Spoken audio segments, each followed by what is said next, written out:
नमस्कार. खरं तर आजचा जो व्हिडिओ असणार आहे ना तो खूप खास आहे, कारण का आजच्या या व्हिडिओमध्ये मी केमिस्ट्रीबद्दल अशा काही स्ट्रॅटेजी आणि स्टेप्स तुम्हाला सांगितले आहेत ज्या तुम्ही जर आतापासून जरी फॉलो केल्या तर डेफिनेटली जर केमिस्ट्रीमध्ये तुमचा 100% येऊ शकतं. मी ऑलरेडी फिजिक्स आणि मॅथमॅटिक्सवरती स्ट्रॅटेजी व्हिडिओ बनवला आहे, सो खूप चांगला प्रतिसाद तुमचा सगळ्यांचा मला मिळालेला आहे. त्यामुळे आजचा जो व्हिडिओ आहे ना तो यासाठी असणार आहे की फिजिक्स, केमिस्ट्री आणि मॅथमॅटिक्सचे ते तीन जे सब्जेक्ट वाईज स्ट्रॅटेजी आहे ती मी आज कव्हर करतोय. त्यामुळे आजचा जो व्हिडिओ आहे तो एंडिंगपर्यंत नक्की बघा, कारण का आजच्या या व्हिडिओमध्ये मी तुम्हाला केमिस्ट्रीच्या best strategies plus short tricks पण सांगितले आहेत. त्याचसोबत शिफ्ट वाईज यावर्षी डिफिकल्टी काय असणार आहे, केमिस्ट्रीची कोणत्या शिफ्टला डिफिकल्ट असणार आहे, इझी असणार आहे हे सुद्धा सांगितलं आहे. आणि एंडिंगला तुम्हाला एक बोनस टिप दिली आहे जी सगळ्यात महत्त्वाचं आहे आणि गॅरंटीड सांगतो की जे विद्यार्थी या स्टेप्स फॉलो करतील ना नक्की केमिस्ट्रीमध्ये 45+ तुम्ही आरामात क्रॉस करू शकता. त्यामुळे आजचा हा व्हिडिओ एंडिंगपर्यंत नक्की बघा. चॅनल लाईक करा, शेअर करा आणि सबस्क्राईब करा. आता येतो व्हिडिओच्या मेन कंटेंटवरती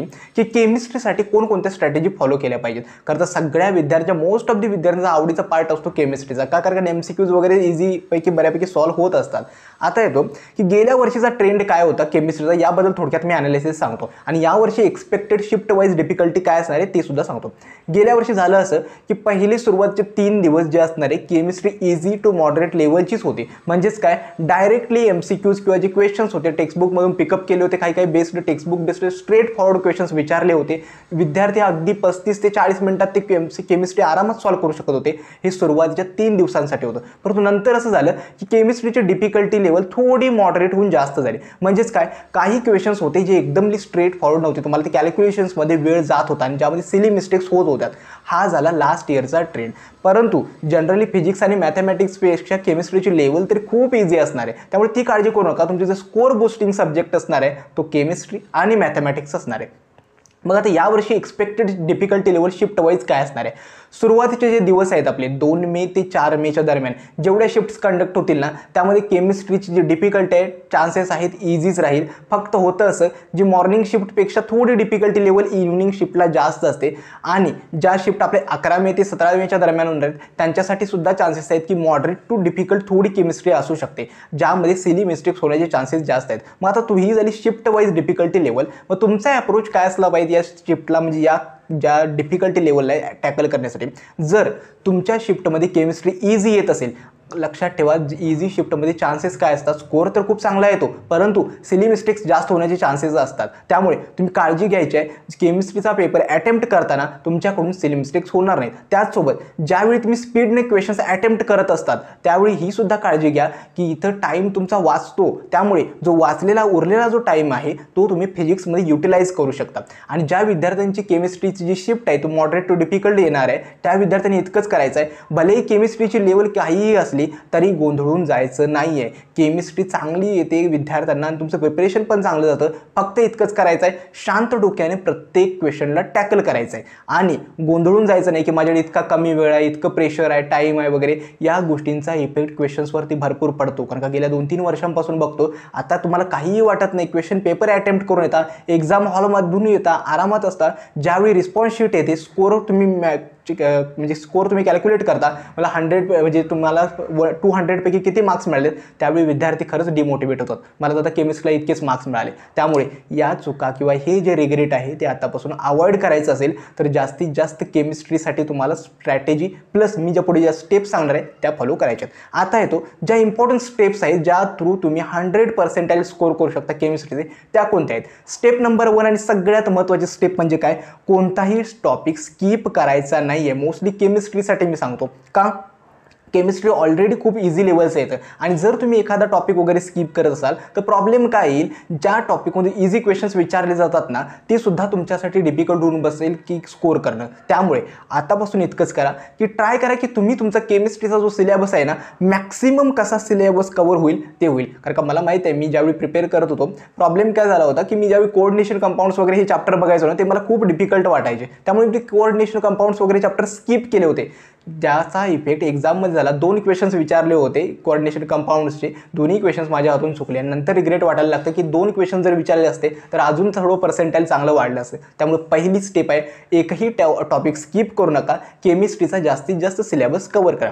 स्टेप नंबर 2 आणि सगळ्यात महत्त्वाचे म्हणजे काय, इझी काही टॉपिक्स आहेत आणि हाय वेटेज टॉपिक्स आहेत त्यांना सुरुवातीला टार्गेट करा किंवा ते परफेक्ट करा. आता इझी टॉपिक्स कोणते आहेत तर तुमचा पॉलिमर्स आहे, बायोमॉलिक्युल्स आहे, ग्रीन केमिस्ट्री, हे जे काही टॉपिक्स आहेत ना हे इझी आहेत, त्यामुळे त्यांना आधी टार्गेट करा किंवा त्यांना स्किप करू नका. मोठे चॅप्टर जरी असले तरी लास्ट इयरचे 2-3 इयरचे PYQ जरी केले तरी सफिशियंट आहे. आता हाय वेटेज चॅप्टर्स कोणते आहेत तर तुमचा अमाइन्स आहे, थर्मोडायनॅमिक्स आहे, एलिमेंट्स ऑफ ग्रुप 16, 17, 18 आहे, transition and inner transition element आहे, सोल्युशन, सॉलिड स्टेट आहे, त्यानंतर हॅलोजन डेरिव्हेटिव्ज आहे, त्यानंतर आहे तो म्हणजे काय तर एलिमेंट्स, त्यानंतर आहे तो हॅलोजन डेरिव्हेटिव्ज आहे, त्यानंतर अल्कोहोल, फिनॉल्स, इतर आहे. हे जे काही चॅप्टर्स आहेत हे आहेत ते हाय वेटेज चॅप्टर्स आहेत, त्यांना अजिबात स्किप करू नका. भले या चॅप्टरची पूर्ण थिअरी तुम्हाला आठवली नसेल चालेल, परंतु ॲटलीस्ट जे PYQs आहेत, जे MCQs आहेत ते जरी टॅकल करणं गरजेचं आहे ना, तेवढं तुम्ही परफेक्ट करा. ही होती स्टेप नंबर 2. स्टेप नंबर 3 आणि सगळ्यात महत्त्वाची म्हणजे काय, स्पीड मॅट्रिक्स.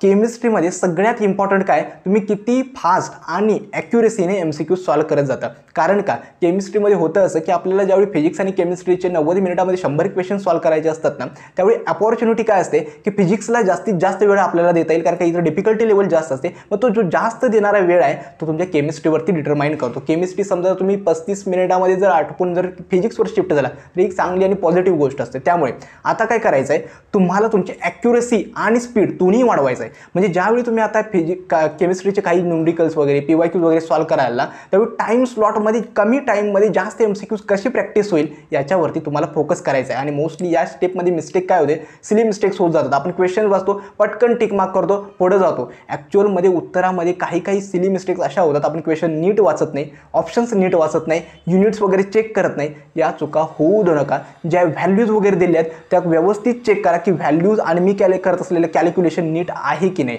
ही होती स्टेप नंबर 3. आता मी तुम्हाला सब्जेक्ट म्हणजे सब पार्ट्स वाईज स्ट्रॅटेजी सांगतो. म्हणजे ऑर्गॅनिकसाठी काय करायचं आहे, फिजिकल केमिस्ट्रीसाठी, इनऑर्गॅनिकसाठी काय करायचं आहे. त्याआधी ज्या विद्यार्थी अजूनसुद्धा फुल लेंथ टेस्ट सिरीजमध्ये एनरोल केले नाहीत किंवा ज्यांनी फक्त अजून सिलेबस कव्हर, रिव्हिजन याच गोष्टींवरती फोकस करत आहे, या सगळ्या विद्यार्थ्यांना सांगायचं आहे की ज्या विद्यार्थ्यांना फुल लेंथ मॉक टेस्ट सिरीजमध्ये एनरोल करायचं आहे, डिस्क्रिप्शन बॉक्समध्ये लिंक देतोय, नक्की जॉईन व्हा. बेस्ट कंटेंट मॉक टेस्ट आम्ही तुम्हाला प्रोव्हाइड करतोय. खरं तर होतं असं की विद्यार्थ्यांचा स्कोर बूस्ट करण्याची जबाबदारी असते ती मॉक टेस्टची असते. डायरेक्टली तुम्ही एक्झामला जाऊन बसलात आणि जर स्कोर चांगला इम्प्रूव्ह करतो म्हटलात किंवा फिजिक्सला इतका वेळ देतो, केमिस्ट्री, असं होणार नाही आहे. एक्झामला जाण्याआधी ते 3 तास बसून त्या एक्झामच्या एन्व्हायरमेंटमध्ये त्या 3 आवर्स टाईम स्लॉटमध्ये ती प्रॅक्टिस करणं गरजेचं आहे. त्यामुळे आता काय करायचं आहे, जेवढे दिवस शक्य राहिलेत ना तेवढ्या वेळेमध्ये तुम्हाला जास्तीत जास्त मॉक टेस्ट अटेम्प्ट करायचे. त्याचमुळे आम्ही टोटल 25 फुल लेंथ टेस्ट विद्यार्थ्यांसाठी कंडक्ट करतोय. आणि असं नाही की तुम्ही 25 टेस्टमध्ये एनरोल करू शकता, तुम्ही कितीही टेस्ट घेऊ शकता, 5, 10, 15 तुमच्या सोयीनुसार तुम्ही टेस्ट घेऊ शकता, कधीही टेस्ट अटेम्प्ट करू शकता. टेस्ट अटेम्प्ट केल्यानंतर तुम्हाला स्कोर कळतो की आउट ऑफ 200 तुम्ही किती मार्क्स स्कोर केलेत, इन्स्टंटली रिझल्ट तुम्हाला मिळतो. त्याचसोबत प्रत्येक क्वेश्चनचं डिटेल्ड सोल्युशन मिळतं आणि विशेष म्हणजे प्रत्येक विद्यार्थ्याला एक पर्सनल मेंटर मिळतो. तुम्हाला कोणत्याही स्टेपमध्ये काहीही डाऊट असेल, कुठेही प्रॉब्लेम येत असेल तर तुम्ही डायरेक्टली मेंटरशी कॉन्टॅक्ट करू शकता आणि तुमचे डाऊट्स क्लिअर करू शकता. त्यामुळे डिस्क्रिप्शन बॉक्समध्ये लिंक देतोय, मॉक टेस्टमध्ये नक्की एनरोल करा. Best content mock test with personal mentorship तुम्हाला प्रोव्हाइड करतोय आणि तुमचा स्कोर इम्प्रूव्ह करायची जबाबदारी आमची असेल हे नक्की सांगतो. त्यामुळे डिस्क्रिप्शन बॉक्समध्ये दिलेल्या लिंकवरती नक्की क्लिक करा. आता येतो ऑर्गॅनिकसाठी तुमची स्ट्रॅटेजी काय असली पाहिजे. ऑर्गॅनिक केमिस्ट्री हा विद्यार्थ्यांना थोडा जनरली डिफिकल्ट पार्ट जातो. मग ऑर्गॅनिकसाठी पहिली स्टेप काय आहे तर तुमच्या जेवढ्या काही बुकमध्ये, टेक्स्टबुकमध्ये नेम रिॲक्शन्स आहेत त्या परफेक्ट करणं. दुसरं, काही रिॲक्शन्स थोडे युनिक असतात. उदाहरणार्थ आता युनिक रिॲक्शन्स म्हणजे काय, काही रिॲक्शनचे प्रोडक्ट असतात जे आपण एक्सपेक्ट करतो त्याच्यापेक्षा वेगळे असतात. मग अशा रिॲक्शन्स तुम्हाला परफेक्ट करायचे आहेत, नेम रिॲक्शन्स परफेक्ट करायचे आहेत. आणि थर्ड आणि सगळ्यात महत्त्वाचं म्हणजे काय की लास्ट इयरचे जे MCQs आहेत किंवा PYQs आहेत ज्याच्यावरतून एवढ्या रिॲक्शन्स आलेले आहेत त्या सगळ्या तुम्हाला परफेक्ट करायचे. ही होती ऑर्गॅनिक केमिस्ट्रीसाठी स्ट्रॅटेजी. त्यानंतर इनऑर्गॅनिक काय असणार आहे तर तुम्ही जे काही शॉर्ट नोट्स बनवले आहेत किंवा डिस्क्रिप्शनमध्ये व्हॉट्सअप ग्रुप दिला आहे त्याच्यावरती जॉईन करा. मी तुम्हाला शॉर्ट नोट्स वगैरे सेंड करेल. त्यानंतर इनऑर्गॅनिकसाठी आहेत जेवढ्या काही शॉर्ट नोट्स असतील टार्गेट बुकच्या किंवा विद्यालंकर पब्लिकेशनच्या त्या सगळ्या नोट्समधून तुमची रिव्हिजन झालं पाहिजे. टेक्स्टबुक वाचत बसणे इतका वेळ नाही आहे. तुम्ही ज्या रिॲक्शन्सच्या नोट्स वगैरे किंवा तुम्ही ज्या नोट्स बनवल्या आहेत त्या फॉलो करा. लवकरात लवकर जास्तीत जास्त रिव्हिजन हे इनऑर्गॅनिकसाठी झालं पाहिजे. न्यूमरिकल्स आणि MCQs जेवढे आतापर्यंतचे प्रिव्हियस इयर क्वेश्चन्स आहेत ते परफेक्ट करा, प्लस जेवढे ॲडिशनल क्वेश्चन्स तुम्हाला भेटतील ते सुद्धा परफेक्ट करा. हे होतं इनऑर्गॅनिकसाठी. फिजिकल केमिस्ट्रीसाठी सगळे फॉर्म्युलेज तुम्हाला पाठ असले पाहिजेत. एकही फॉर्म्युला तुमच्या आठवणीतून किंवा लक्षात न राहता कामा नये, असं होता कामा नये. जेणेकरून सगळे फॉर्म्युलेज तुमच्या लक्षात राहिले पाहिजेत. त्याच्यासाठी काय करा, प्रत्येक फॉर्म्युलावरती जेवढे तुम्ही MCQ सॉल्व केलेत ते रिवाईज करा. सॉल्व केले नसतील तर आताही सॉल्व करा, जेणेकरून तो फॉर्म्युला कसा इम्प्लिमेंट केला आहे, कुठे व्हॅल्यूज पुट केले आहेत हे तुम्हाला समजेल. हे होतं फिजिकल केमिस्ट्रीसाठी. फिजिकल केमिस्ट्रीसाठी सुद्धा PYQs वगैरे सगळे परफेक्ट करा. आणि आता येतो या वर्षीची बोनस टिप आणि सगळ्यात महत्त्वाची केमिस्ट्रीसाठी बोनस टिप काय. 1, 11ची केमिस्ट्री स्किप करायची नाही आहे. जेवढं शक्य असेल 11च्या केमिस्ट्रीचा पार्ट कंप्लीट करा. भलेही त्यांचं वेटेज खूप कमी आहे, 1 मार्क 2 मार्क, परंतु एकही टॉपिक किंवा 11चा स्किप करायचं नाही. स्टेप नंबर 2, केमिस्ट्रीसाठी सगळ्यात महत्त्वाची गोष्ट आहे बोनस टिपसाठी, ती आहे तुमचं रिव्हिजन. जेवढं शक्य असेल तेवढं रिव्हिजन करा.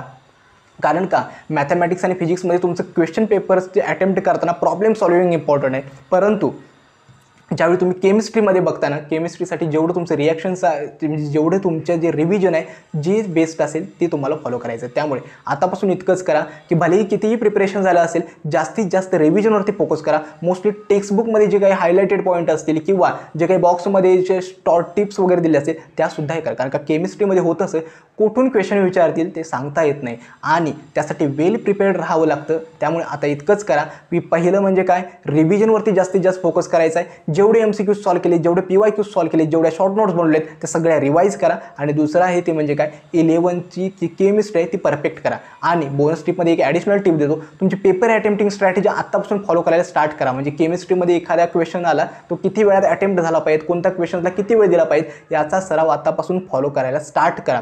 हीच होती paper attempting strategy plus bonus tip. I hope आजचा हा व्हिडिओ तुम्हाला आवडला असेल. आजचा हा व्हिडिओ बनवण्याचं कारण म्हणजे काय, केमिस्ट्री खूप इझी येतं, फक्त तुम्हाला काय हवं आहे, सिले मिस्टेक्स अवॉइड करून जास्तीत जास्त मार्क्स केमिस्ट्रीमध्ये स्कोर करा. आय होप आजचा हा व्हिडिओ तुम्हाला आवडला असेल. डिस्क्रिप्शन बॉक्समध्ये रजिस्ट्रेशन फॉर्मची लिंक देतोय, ज्या थ्रू तुम्ही मॉक टेस्टमध्ये नक्की एनरोल करा. Best content mock test with personal mentorship आम्ही तुम्हाला प्रोव्हाइड करतोय. आजचा हा व्हिडिओ मी येथेच थांबवतो. धन्यवाद.